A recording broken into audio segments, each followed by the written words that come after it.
Well, welcome back to Random Gleanings. I am Chris. He is Jesse. Jesse, we've got an awesome guest today. Oh, man, I'm Bryce psyched. Gill, Absolutely. economist from First Trust Advisors. Welcome, Bryce. We're glad to have you. Man, you showed up at a good day. Yesterday, the Fed put out there, they didn't raise rates, but it sure did sound pretty positive coming out of that meeting. So you couldn't have shown up at a better time. So we're glad you're here. Absolutely. It's a blessing and an honor. And yeah, I mean, that's the beauty of the modern economy, right? Is things aren't boring anymore. And we always have something to talk about. That's right. That's exactly right. So our plan in this episode actually is to break it into two. Really, we're going to talk about 2023 a bit and kind of what happened yesterday. And then we're going to talk in our next episode more about 2024, some of the downstream implications, et cetera. So That's right. So yeah, please, watch this one and then certainly watch for the next one that will roll out, I think, early next week. So Bryce, I'm just so grateful for you to be here. And let's just start with where your all's head was at the end of last year and what you all were seeing coming into 2023 and what your anticipation was. Yeah, absolutely. Well, just like many economists, the consensus across the industry, we were expecting a recession. We were expecting improvements in the inflation rate. But overall, we thought there was going to be a bigger slowdown overall, right?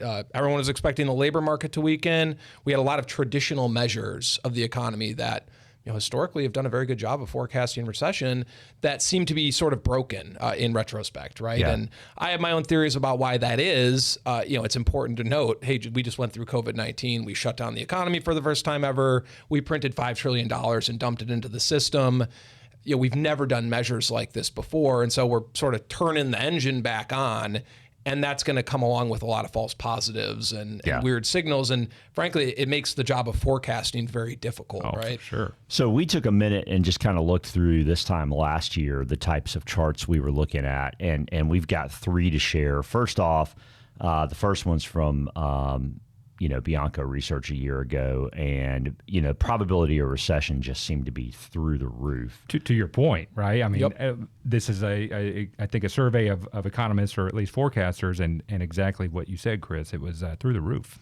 The yield curve was inverted at that point. And then finally, I mean, if you look at Treasury yield curve inversions, the 10-year versus the 3-month this time last year, Bespoke shared a chart that basically said, I mean, if you look a year out, generally average equity performance is a stunning 1% to the upside. With the median as a -2. So, I Right. mean, flattish, right? At best. Or at least that's what the numbers would show on average. So clearly, to your point, Bryce, it's like the things that you would take to be reasonable completely got thrown out the window.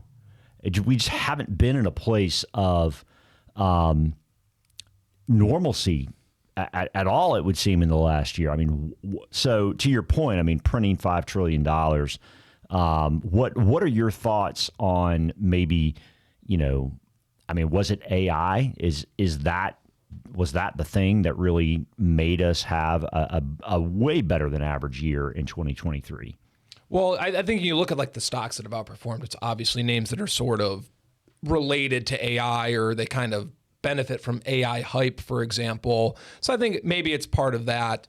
Important to note, by the way, you look at like productivity statistics or actual economic data, the so-called AI boom has not materialized whatsoever, right? So it's pretty theoretical still. I have, optimism about that. It's frankly going to have to help us here. Right. Okay? And we can get into that in the future if you guys want to. But yes, it seems like an outsized portion of the market's been driven by stocks related to this. And, part of that too is just people's optimism that inflation has been defeated. Yesterday's news was the Fed has paused, right? We're not going to get any more rate hikes from the Fed. And I personally believe, hey, we'll see rate cuts before we get more rate hikes, right? Right. And so, these are high multiple stocks that benefit from falling interest rates. They benefit from sort of a shift in the Fed's strategy, right? So it makes sense why they've done very well. And, you talk to equity market strategist people and they'll say, hey, these are now the safe haven stocks as well, right? So why have small caps done poorly this year? Why have these 7 stocks outperformed so much? They're the safe haven trade. They're the big companies. Apple has what, $250 billion in cash. Like nothing's going to happen to Apple. That they're now making 5.4% on. Exactly. They're not right. interest rate sensitive like maybe some of the smaller companies have been, right? Exactly. And ultimately a rotation trade happens, right? The recession shows up. That's when small caps then outperform and you'll see a rotation out of some of these big companies. So that's maybe another cause here. Okay. So, it's easy to forget that in the first half of 2023, I mean, you had what, 4, 5, 6 bank failures in that. And Which led to more intervention. I'd be curious as to, what that means downstream, if there's some moral hazard that was created in that intervention step from your perspective, or again, to the idea of did AI save the market? Was that intervention in those banks, did that kind of help save the market this year? Because it certainly had a lot of us concerned that that could be a foretelling of, further damage to the markets. Yeah, well, it's interesting because you look at data on banks, right? And their unrealized losses in their bond portfolios are massive. Still exist, right, today. And still exist today, exactly. And so what we saw the Fed do during these early bank failures is they essentially stepped in and said, hey, you have treasuries that are underwater. We're going to buy them from you at par and give you that money to help you make redemption if your depositors pull money out, right?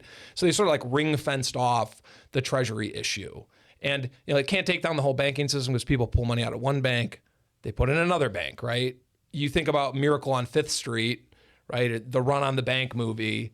right. People are taking money out of the bank and putting it under their mattress. That doesn't really happen anymore. Right. So I don't think it was ever going to cause a massive financial crisis. But yes, the Fed basically stepped in, bailed out banks in this situation.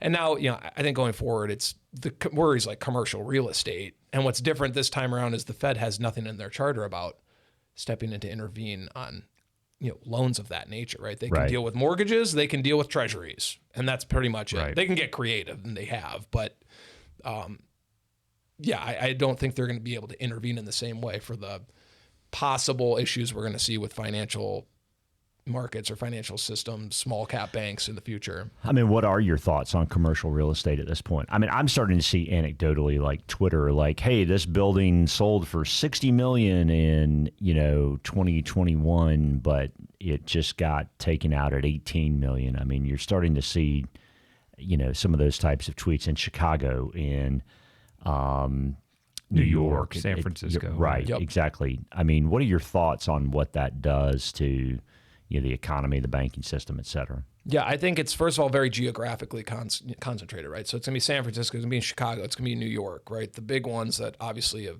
suffered the most population loss. They've seen businesses shift to Texas or Florida or whatever. But you look at the overall data here, and I look at data from a company called Castle Systems. They at least make this publicly available. What they do is the swipe-in badges for office buildings or skyscrapers. Right. And pre-COVID till today, okay, the number of people in office through this company's data it's still down 50%. Wow. And we're 3 years out of this pandemic. Right. And so that level of demand destruction for office space, I think is going to continue to send reverberations through that part of the economy. So I don't think you put work from home, that toothpaste is out of the tube. You can't put it back in. Right. Now they're rolling over their loans at a higher interest rate as well. Less demand and higher expenses for, this is obviously not a good business model, right? And so overall, I wouldn't be shocked to see this cause more anecdotal bank failures in small regional banks. They have, they're the ones that make the loans for office towers and things of this nature, right? But again, it's not going to be big enough to take down the economy. Understanding, you look at like what's on a bank's balance sheet. The biggest thing is treasury bonds and mortgages. Then you've got like commercial loans. Then you've got credit cards, right? So it's just not the size of like the 08, 09 financial crisis. And it's kind of a slow process. It doesn't all happen at once. Exactly. Right? Leases are rolling over. Then you got to think, hey, is the bank really going to just let this loan go into default? Are they going to really work with this business to try and keep the cash flow coming, right? So, yeah, it's going to shake out over time. It's not enough to take down the financial system, but are you going to possibly turn on the news at some point in 2024 and see a bank has failed again? I think that's entirely possible. Absolutely. Interesting. So kind of shifting toward inflation. I mean, the news from yesterday with Chair Powell was that inflation looks to be getting better, and they put out their summary of economic projections for December, and it was down quite I think a they bit. had three cuts Right. baked in. Now the Fed futures shows six yeah. cuts baked in for next year. Yeah, I mean, the market seems to be taking this very, very quickly toward, it's going to be way better than expected. But I mean, we got 3 cuts in the summary of economic projections yesterday from the Fed. I mean, it definitely sounded. I mean, did we put up a mission accomplished banner yesterday in your mind? Did we, are we still somewhat the jury's out? I mean, it's like higher for longer seems to have been taken down off the sign. And I mean, so in your mind, is the banner now the jury's out, or is the banner mission accomplished? I think what the Fed is trying to do is they're trying to get stimulus out of just the psychological aspect of their communications, right? We don't actually have to do anything. We just say something and the market interprets it, and then you get, a stimulus from that, right? The lip wedge, as Chris used to refer to it. Yeah, right. And so do I think it's mission accomplished for the Fed? No. I mean, I think underneath the surface, there's a lot of problems with inflation. Headline inflation has fallen significantly. There's no doubt about that, right? Inflation is too much money chasing too few goods. During the pandemic, we shut down the production system. We printed a whole lot of money. There's still all these problems with the production system. We're seeing reshoring. We're seeing globalization go into reverse, right? Supply chains are completely reorienting themselves. So I think that's going to be the challenging part of inflation. And we can get into that in more in detail if you want to. The reason we've seen that headline rate fall so significantly is the money supply has been shrinking for the past year, right? And by the way, we haven't seen the money supply actually shrink year over year in like a century. Right. Yeah. All right. So, one of the things we've talked about a fair amount in the past is median CPI, right? The notion that out of 43 data points in the consumer price index, like that median one is still rising 5% a year currently. I mean, we look at this chart on the screen and, everything pre-21 was south of 3. I mean, we're still above 4 or 5. I mean, how do you square that with the notion that, there are going to be rate cuts next year? Yeah, and by the way, the Federal Reserve invented their own measure of inflation called supercore, right? We're all supposed to now really care about this, and they've just sort of stopped talking about that as well, because guess what? It's still up 5% from a year ago, right? And I think what this gets to is what we would call the sticky inflation in the system, the inflation that's harder to get rid of, right? Because a lot of that headline improvement, again, we stopped growing the money supply, energy prices have fallen, right? It's these volatile categories that have driven that decline. And the reason we remove food and energy from inflation to get like a core measure is it's not because those things aren't important. Obviously they are. We're trying to get a look at what's going on underneath the surface. Energy prices go up and down. Wheat prices go up and down. What drives core inflation is typically wage growth, right? Because once you raise someone's pay, you cannot explicitly cut it. Right. Okay. And so you mentioned, hey, wages are on average are up roughly 15%. What's really interesting about that, is digging underneath the surface of wages, you've seen a much larger increase in wages at the bottom end of the income spectrum than at the top end. So that median wage is actually being held down by like salaried white collar employees and their wage growth. Whereas people making like hourly pay have actually seen an outsized increase in their pay. And so it's interesting because those people also have a higher marginal propensity to spend. They go out and spend all that money on consumer goods, right? Whereas if I see a pay increase, I save a lot of it. Right. And so I think we've seen a big shift in the labor market. We're seeing a lot more employee bargaining power in the United States. We're seeing more strikes this year than any time since 1992. Employee bargaining power is making a comeback in the United States. Which we've gone into a lot of times, the job openings numbers are still blown out above the people that are looking for work, right? Exactly. And so that does give them that power.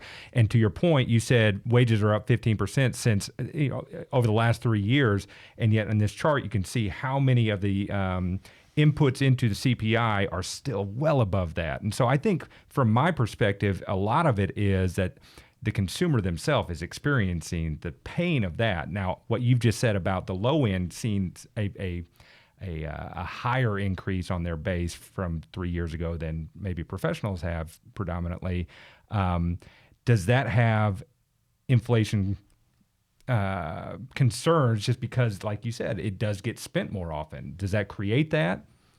Yeah, exactly right. So the decade after 2008 and 2009, what did we talk about? For 10 years, it was income inequality, right? All the wage gains went to the top 10%. Those people then saved that money. right? They don't spend it on Boosts a third markets, refrigerator, right? It boosts markets, right, but boosts consumer asset prices, prices were right. stubbornly below 2%. Right. Okay. Now we're sort of in the inverse of that situation where all the wage gains are going to the lower half of the income spectrum. They then go out and spend that money on consumer goods, right? It drives inflation. There's also less money being put in the system as savings.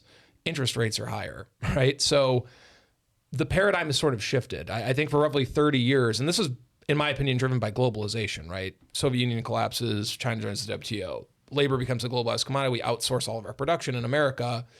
Okay, that's great for profits.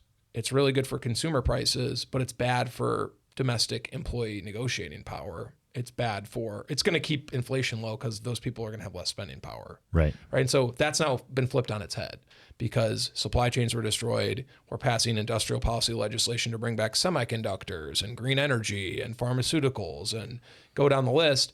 And just generally speaking, the cheap labor we've used for 100 years is going away permanently. Right. There's population peaks all over the world occurring. And so it's not just the short-term reshoring thing that's happening. It's that there's just going to be less and less available labor all over the planet. And if labor is more expensive in other places, on the margin, it's going to start pushing more business back into the United States. I think that's what's happening. Right. Maybe that's a good stopping point for this episode. Bryce, I want to thank you again for spending some time with us today on this episode. We're going to, folks, just so you know, we're going to have Bryce again back early next week in a rollout where we're going to be talking a little bit more about 2024 and their forecast coming out of First Trust. So thank you for watching. Hit subscribe, share it with a friend, and let us know what you're thinking. Thanks.